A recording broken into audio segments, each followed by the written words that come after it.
Vous souhaitez envoyer votre manuscrit à un éditeur? Alors regardez vite cette vidéo pour connaître les 8 erreurs à éviter.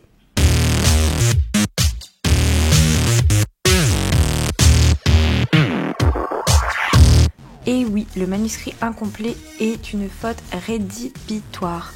Si vous donnez votre manuscrit non terminé à un éditeur, celui-ci n'aura pas d'autre choix que de le jeter à la poubelle. Dommage, non?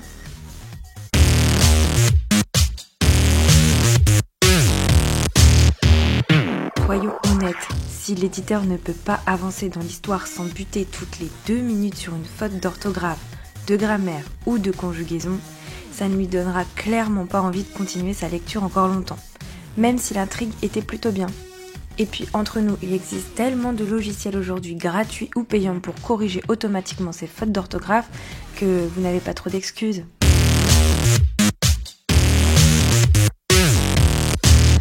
Il faut vivre avec votre temps. Fini les manuscrits à la main, fini les courbatures et surtout fini les écritures illisibles.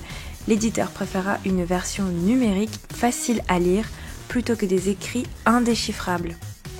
Petit plus, on pense à la planète et on envoie son manuscrit sur le site de l'éditeur ou par mail plutôt que par papier. Cela vous fera des économies de papier, de timbre et on pense à la planète.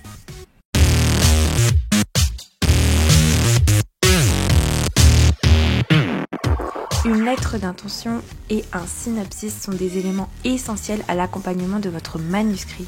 Toutefois, ils ne doivent pas dépasser 2 pages au risque de décourager l'éditeur avant même d'avoir commencé le manuscrit, ce qui serait dommage. Consultez un de nos autres articles qui explique comment rédiger une bonne lettre d'intention et un bon synopsis.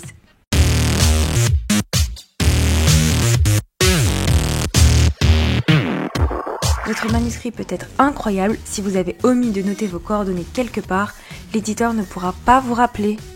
Tant pis.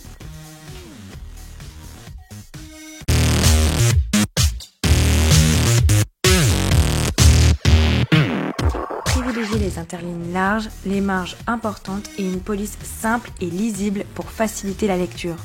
Ne vous inquiétez pas, la maison d'édition aura tout le temps de vous prévoir une très belle mise en page une fois qu'elle vous aura proposé un contrat d'édition. Mais avant ça, il faut déjà que l'éditeur arrive à lire votre texte. Et pour ça, ne cherchez pas à être innovant.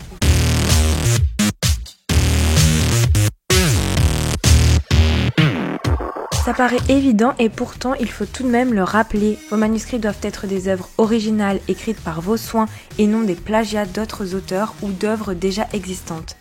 Et oui, ne pensez pas que si vous reprenez l'histoire des Misérables en plaçant l'histoire dans notre temporalité et en changeant les noms des personnages, cela ne va pas se voir.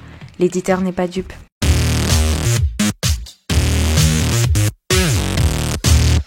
Vous pouvez avoir une histoire géniale, un synopsis parfait et une lettre d'intention parfaite. Si vous envoyez une romance à un éditeur de BD, c'est foutu d'avance. Alors prenez le temps de vous renseigner sur le style d'ouvrage qu'édite la maison d'édition avant de vous lancer. Merci d'avoir regardé cette vidéo, n'oubliez pas de vous abonner sur nos réseaux sociaux et à bientôt pour d'autres conseils.